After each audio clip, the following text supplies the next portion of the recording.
Sebuah kecelakaan terjadi di perlintasan sebidang dekat stasiun Poris, Tangerang, Jumat pagi 20 Februari. Buah truk kontainer tertabrak kereta api bandara tujuan Bandara Internasional Soekarno-Hatta saat melintas di jalur rel.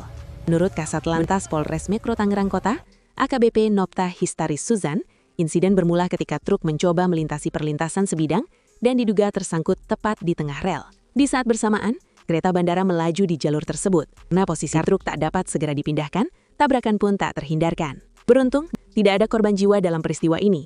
Namun proses evakuasi kendaraan dan rangkaian kereta menyebabkan penutupan sementara akses jalan di sekitar lokasi. Selain itu, insiden ini juga sempat mengganggu jaringan listrik operasional KAI. Rekaman CCTV yang memperlihatkan detik-detik tabrakan tersebut turut beredar luas di media sosial setelah diunggah akun Instagram @dashcam_owner Indonesia pada Sabtu 21 Februari 2026. Peristiwa ini kembali menjadi pengingat pentingnya kewaspadaan saat melintasi perlintasan kereta api demi menghindari kecelakaan serupa.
Download Tribun X sekarang, menghadirkan lokal menjadi Indonesia.